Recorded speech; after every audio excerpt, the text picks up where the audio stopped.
তো বন্ধুরা আমার ভিডিওটা শুরু করলাম, কালকে ভিডিও দিতে পারিনি।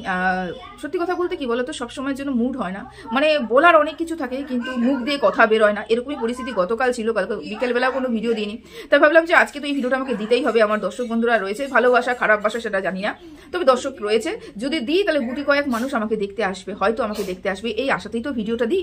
তো কথা বলতে ইচ্ছে করছিল, মনটা ভীষণ খারাপ ছিল, ভীষণ ভীষণ খারাপ ছিল। যাই হোক, আমাকে ওইখান থেকে বেরিয়ে আসতে হবে। কেন মন খারাপ ছিল সেটা আমি তোমাদের বলতে পারছি না। যাই হোক, এখন আমাকে ভিডিও দিতে হচ্ছে। এই সকালবেলা আমি ভিডিও দিচ্ছি, এই সময় ভিডিও করাটা আমার ভীষণ পরিমাণে চাপের, সেই জন্য বড় ভিডিও করবো না, খুব ছোট্ট একটা ভিডিও করবো। আর একটা কথা, তোমরা নয়েজ শুনতে পারবে, তার কারণ হচ্ছে এখন দিনের বেলা, আর দিনের বেলা আশেপাশে প্রচুর আওয়াজ হয়। তা সবার বাড়িতে তো লোকজনই বেশি কথা বলছে না, আমাদের পাশাপাশি সব বাড়ি ঘর, তো আওয়াজ যদি হয় তাহলে কিছু ইগনোর করো। সাথে আমার ছেলেও রয়েছে, ছেলেও যদি আওয়াজ করে তো সেটাকে ইগনোর করো। আমাকে বলতে যাচ্ছি সেটাকে তুমি শোনার চেষ্টা করো। প্রথমত কথা, বিবাহবার্ষিক। হ্যাঁ, ম্যান্ডিকে নিয়ে কিন্তু আমি সচরাচর ভিডিও করি না, ম্যান্ডিকে নিয়ে ভিডিও করা খুব কম আমার। তবে গতকালকে ম্যান্ডির বিবাহবার্ষিক দেখে আজকে কিছু কথা আমার বলতে ইচ্ছে করলো, না বলে আমি পারবোই না, আমার কিছু কথা বলতে ইচ্ছে করলো, যেখানে ওখানে সু উপস্থিত রয়েছে, ওখানে সু উপস্থিত রয়েছে, সেই কারণে কিন্তু এই কথাগুলো আমার বলতেই হলো, আমার ভিডিওটা করতে হচ্ছে আর কি। তো গতকাল তোমরা কি দেখেছো? ম্যান্ডির বিবাহবার্ষিক দেখেছো। বিবাহবার্ষিকে কে গেছে প্রেজেন্ট নিয়ে? গেছে হচ্ছে সু। আচ্ছা, এই সু কয়দিন আগে বলেছিল না, এই সুই কদিন আগে বলেছিল না, যখন অনুষ্ঠান হয়েছিল এবং অনুষ্ঠানে দেবশ্রীদি জয়ীর জন্মদিনে পৌঁছতে পারেনি, পরে গিফট নিয়ে পৌঁছেছিল, তখন দেবশ্রীদিকে অ্যাটাক করা হয়েছিল না? তুমি ফুটেজ খাওয়ার জন্য তুমি দেবশ্রীদি তুমি পরে গেছো, তুমি জন্মদিনের দিন যাওনি। জন্মদিনের দিন গেলে পরে দেবশ্রীদি যে ফুটেজটা খেতে পারতো না, ভিডিওটা যে করতে পারতো না, বা সবাই দেবশ্রীদিকে চিনতো না, বা দেবশ্রীদির ভিউজও বাড়তো না, বা পরিচিতি আরেকটু বেশি হতো না। এই জন্যই দেবশ্রীদি ওই দিনই গেছে যেদিনকার কেউ নেই, দেবশ্রীদি একা থাকবে, বুঝতে পেরেছো? তো সেই কথা বলে পরের দিনই কিন্তু, দেবশ্রীদি যাওয়ার পরের দিনই কিন্তু নাকি বিকেলবেলায় মনে হয় সু ভিডিও নামিয়ে ফেলেছে যে তুমি একা ফুটেজ খেতে গেছো, এই এক করতে গেছো, ওই করতে গেছো। তার মানে কি?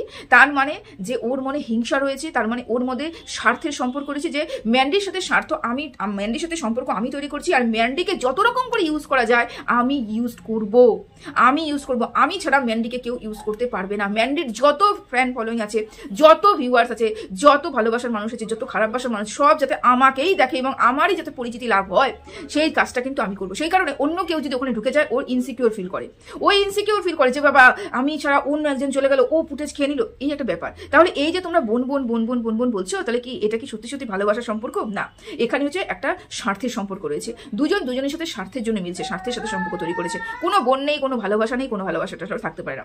যদি অরিজিনালি ভালোবাসা থাকতো তাহলে আমরা খুশি হতাম, বাবা আমার বোনের বাড়িতে কেউ একজন গেছে, সে গিফট নিয়ে গেছে, আমার বোনের সাথে ভালো সম্পর্ক তৈরি হয়েছে, ভালো কথা তো। কিন্তু এখানে তা হয়নি, তা আমরা কি দেখতে পেয়েছি? জেলেসি দেখতে পেয়েছি, আমরা হিংসা দেখতে পেয়েছি। সেই কারণেই আজকে যেহেতু বিবাহবার্ষিকী এবং বিবাহবার্ষিকীকে কেউ নিমন্ত্রিত হয়নি, সেই কারণে ফুটেজ খাওয়ার জন্য কিন্তু ও সকালই পৌঁছে গেছে, ফুটেজ খাওয়ার জন্য, ভালোবাসার জন্য নয়। এটা ভালোবাসা হতে পারে না। ভালোবাসা থাকলে পরে বোনকে সারে আম কেউ বিক্রি করতে পারতো না, ভালোবাসা থাকলে। আর সারে আম বিক্রি করার পরে, এত অপমান অপদস্থ করার পরে, পুরো উলঙ্গ করার পরে, সেকে কাপড় দিয়ে ঢেকে ভালোবাসা জাহির করা যায় না, তাই না? ভালোবাসার সম্পর্ক তো কোনো মতেই না স্বার্থের সম্পর্ক। আমি তোমাদের আগেও বলেছি, তোমাদের আমি এখনো বলছি, যদি ম্যান্ডির ইনকাম না হয়, যদি ম্যান্ডির ভিউজ ডাউন হয়ে যায়, যদি ম্যান্ডির চ্যানেল না চলে, এই সু ম্যান্ডি করবে না, এই সু আর দিদি ভাই বুনু করবে না, ভালোবাসার সম্পর্ক তৈরি হবে না। এখন ম্যান্ডিকে ইউজ করে ওর চ্যানেলে ভিউজ বাড়ছে, ওর পরিচিতি লাভ হচ্ছে, ওর চ্যানেলে সাবস্ক্রাইবার বাড়ছে, সেই কারণে কিন্তু ম্যান্ডি বললাম না, স্বার্থ ছাড়া এক পাও চলে না। তো এই ফুটেজ খাওয়ার জন্য কিন্তু ও আগে পৌঁছে গেল। তাহলে ম্যান্ডিকে বলি কি, ম্যান্ডি বিবাহবার্ষিকীটা কাকে নিয়েছিল?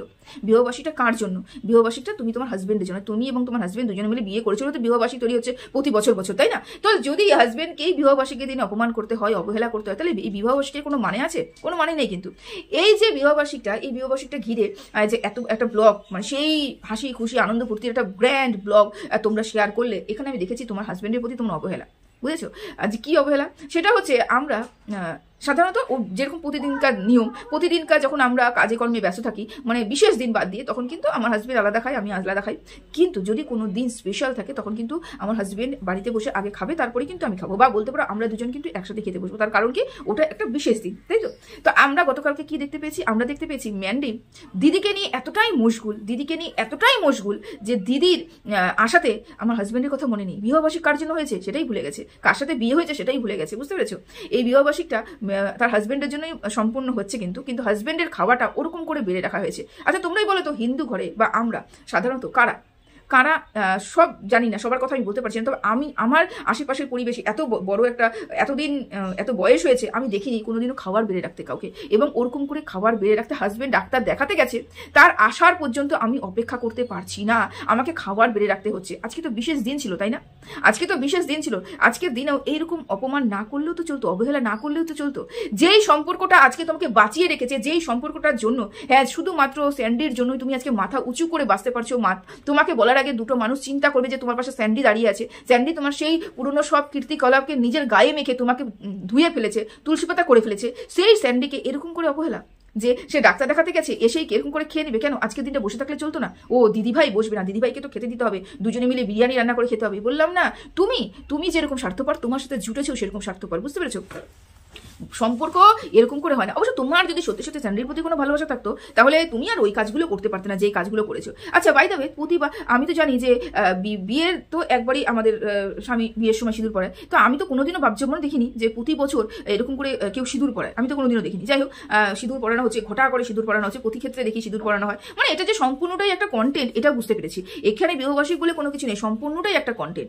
আচ্ছা তোমার দিদিভাই যখন চলে আসলো তুমি ভাবলে তুমি অনুষ্ঠান করবে না, কিন্তু অনুষ্ঠান করার আগেই তোমার দিদিভাই পৌঁছে গেছে, মানে তুমি ভেবেছো তুমি অনুষ্ঠান করবে না, কিন্তু দিদিভাই আসাতে তোমার দিনটা ভীষণ স্পেশাল হয়ে গেছে। তাহলে তোমার যখন দিদিভাইটা এসেই গেছে, তাহলে সেদিন তোমার মাকে ডাকলে না কেন? তোমার মাকে তুমি ডেকেছিলে নাকি তোমার মা আসতে বারণ করেছিল? আসবে না এটা বারণ করে, মানে রাজি হয়নি আসতে, কারণ সু যে তার বিবাহবার্ষিকে মাকে ডাকেনি, মা এটাতে একটু খারাপ পেয়েছে, সেই কারণে কি মা আসলো না? মা কেন আসলো না? মাকে কি তুমি সত্যি সত্যি ডেকেছিলে, নাকি ডাকোইনি, নাকি মাকে ভুলে গেছো? মাকে ভুলে গেছো তার কারণ ওই মুহূর্তে মাকে দিয়ে কোনো কাজ করানো যেত না, মানে কাজ ছিল না, সেই জন্য তুমি মাকে ডাকুনি।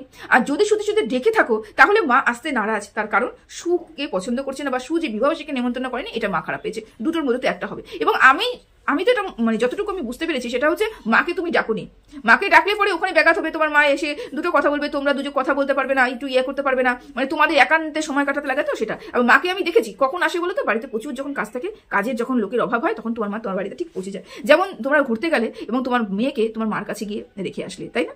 সেরকমই বললাম, তোমার মেয়েকে যেরকম রেখে আসলে, তোমার মেয়ের দায়িত্ব যেরকম তোমার মা নিয়েছে সেরকমই তুমি মাকে ওরকমই ইউজ করো আর কি। তো যাই হোক, তো বলছি এই যে তোমাকে যে গিফটটা দিল তোমার দিদিভাই, তোমাকে যে গিফটটা দিল, তো এই গিফট নিয়ে একটা কথা বলার আছে, সেটা হচ্ছে এই যে ননস্টিকে খাওয়ায় প্রতিদিন যদি ননস্টিকে রান্না করা হয় তাহলে নাকি ক্যান্সার হয়।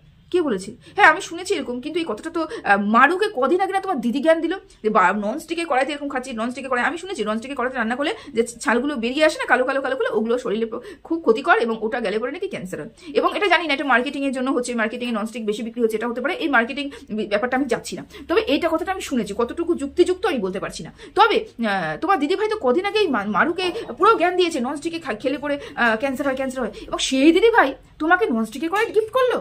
সেই দিদিভাই, তার মানে কি তোমার দিদিভাই চায় না তুমি বেঁচে থাকো? তার মানে কি তোমার দিদিভাই চায় তুমি এরকম কিছু চায়, আর তুমি যে ভুগতে টপকে যাও সেটা কি তোমার চায়? যদি সত্যি তোমাকে ভালোবাসতো তাহলে জেনে শুনে তো তোমাকে মৃত্যুর মুখে ঠেলে দিত না। মৃত্যুর মুখে ঠেলে দিল কেন? কারণ ওটা খেলে পড়তো প্রতিদিন তোমাকে রান্না করতে হবে, প্রতিদিন রান্না করলে প্রতিদিন খাবে, এবং ওখান থেকে যেগুলো শরীরে যেগুলো যাবে সেগুলো তো ক্যান্সারের কারণ, সেখান থেকে তো ক্যান্সারের উৎপত্তি হবে, তাই না? তাহলে সেই কাজটা তোমার দিদি কেন করলো? তার মানে ধরে নিতে পারি যে তোমার দিদি তোমার ভালো চায় না, তুমি যতই দিদি করো, আর তোমার দিদি যতই বুনুবুনু করে, যে বললাম না স্বার্থের সম্পর্ক ফুটেজ খেতে চলে এসেছে। না হলে তুমিই বলো, তুমিও যদি এখানে স্বার্থের সম্পর্ক না করতে, মারুর সাথে এমন কি হয়েছে যেটা সুয়ের সাথে হয়নি? মারু সোশ্যাল মিডিয়াতে এসে তোমাকে কি বলেছে? কিছুই বলেনি। মারু ওয়াইটিতে এসে তোমাকে কি অপমান করেছি, অপদস্থ করেছে, নোংরা কথা বলেছে, তোমার পুরো পরিবারকে অপমান করেছে, অপদস্থ করে কিচ্ছু বলেনি। মারু চুপ করে ঘুপটি মেরে রয়েছে, অথচ মারু তোমাদের কাছে খারাপ। আর যে তোমাকে দিন রাত উলঙ্গ করেছে, যে তোমার চরিত্র খান করেছে, যার জন্য তোমার হাজবেন্ডের আজকে সুগারের প্রেশার সব ধরেছে, যার জন্য তোমার হাজবেন্ড ডিপ্রেশনে চলে যাচ্ছিল, যার জন্য তোমার মেয়ে ডিপ্রেশনে চলে যাচ্ছিল, যার জন্য তোমার মা, তোমার শ্বশুর, তোমার শাশুড়ি, ননদ, দেওর, ননদ, নন্দাই প্রত্যেকটা মানুষ অসুস্থ হয়েছিল, ডিপ্রেশনে চলে যাচ্ছিল, মান সম্মানে খেলাখালি করছিল, আজকে তোমার দিদি ভাই। তাহলে এটা স্বার্থের সম্পর্ক না, এটা ভালোবাসার সম্পর্ক। এটা তোমরা বলবে যতই গলায় পীড়িত করে বলো না কেন, এটা স্বার্থের সম্পর্ক, এবং প্রত্যেকটার সাথে প্রত্যেকেরই স্বার্থ রয়েছে, কেউ এখানে বিনা স্বার্থে নেই, বুঝতে পেরেছো? তো যাই হোক, এই যে তোমাকে মৃত্যুর মুখে ঠেলে দেওয়ার জন্য গিফটটা দিল, বেশ ভালোই হয়েছে গিফটটা।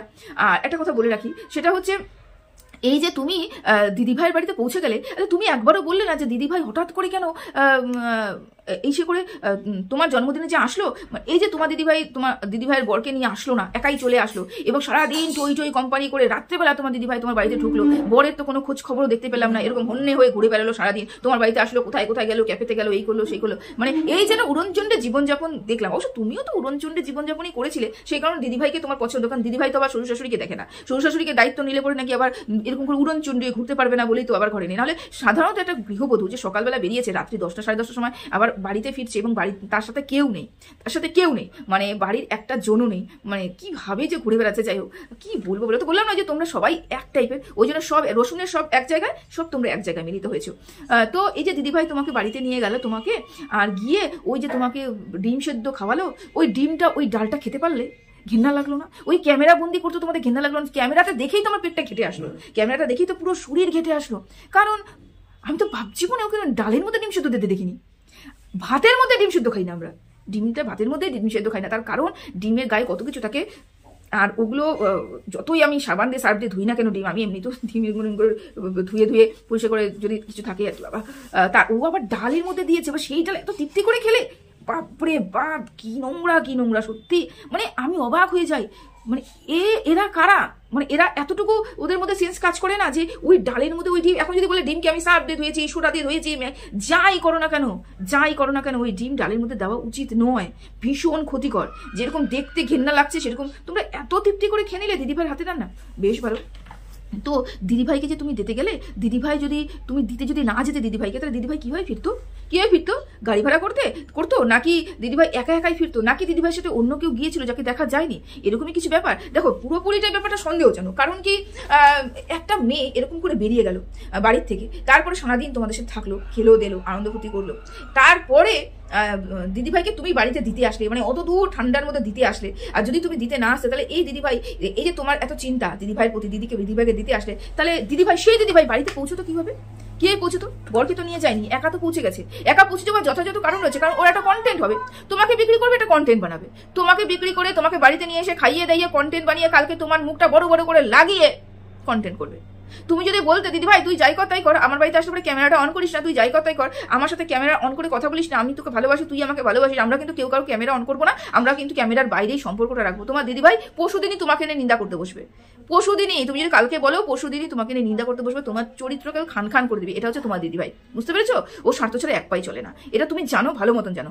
আর একটা লাস্ট এবং মোস্ট ইম্পর্টেন্ট একটা কথা, সেটা হচ্ছে দিদিভাই এই গয়নার যে ব্যবসাটা করছে, বিজনেসম্যান দিদিভাই, তো এই যে গয়নার ব্যবসাটা করছে, তো এই গয়নার ব্যবসাটা দিদিভাই কদিন ধরে করছে, এবং তোমার নিজের ভাস্তা এবং ভাস্তা বউ কদিন ধরে গয়নার ব্যবসা করছে, হ্যাঁ পাপড়ি ফুল, কদিন ধরে গয়নার ব্যবসা করছে। আচ্ছা তুমি কোনোদিন তাদের কাছ থেকে কোনো জিনিস কিনেছো এবং জিনিস কিনে কোনোদিন বলেছো বা জিনিসগুলো দারুণ সুন্দর? তোমার ভাস্তিও তো, তোমার মানে ভাইপো, তারাও তো দীর্ঘদিন ধরে স্ট্রাগল করছে, যেরকম ভিডিও করে স্ট্রাগল করছে সেরকম কিন্তু ব্যবসা করে স্ট্রাগল করছে। কোনোদিন তাদের গয়না তুলে একবার বলেছো যে এই গয়নাগুলো ভীষণ সুন্দর, তোমরা এই গয়নাটা নিতে পারো, কারা এরকম নিতে পারো, গয়নার গয়নার কালার একই রকম, সোনা যেরকম দেখতে গয়নাটাও সেরকম ভীষণ সামনের থেকে সুন্দর, ক্যামেরাতে তো ভালো বোঝা যাচ্ছে না, দারুণ। তুমি যে প্রমোশনটা তোমার দিদিভাইয়ের গয়নার করলে, সেই গয়নার প্রমোশনটা কি তুমি তোমার ভাইপার আর ভাইজির করেছো? করোনি তো, তাহলে তুমি দিদিভাইয়ের প্রমোশনটা কিভাবে করলে?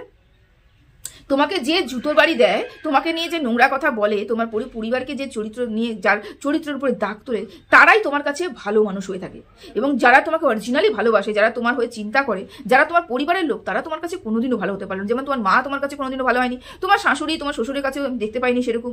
সেই কারণে মানে এত যে ধরম সম্পর্ক শুধুমাত্র দিদিভাইকে দেখতে পেয়েছি, তার কারণ দিদিভাই হচ্ছে তোমাকে নিয়ে প্রচুর নোংরা কথা বলে, এবং এইসব মানুষকে নিয়ে ব্যবহার করলে পরে কি হবে, আমি ভিউজটা ইনকাম করতে পারবো, মানুষের মনে কিউরিওসিটি জাগবে। আর পাপড়িকে নিয়ে যদি আমি এরকম কিছু করি, মানুষের মতো অত কিউরিওসিটি জাগবে না, কারণ তাদের সাথে আমার সেরকম দরম খারাপ সম্পর্ক হয়নি, দরম ভালো সম্পর্ক হয়নি, তাই না? সেই জন্য ওর ভিডিওটা প্রমোশন করে আমার কোনো কাজে লাগবে না, ভিউজও সেই পরিমাণে বাড়বে না, আর কিছুই হবে না।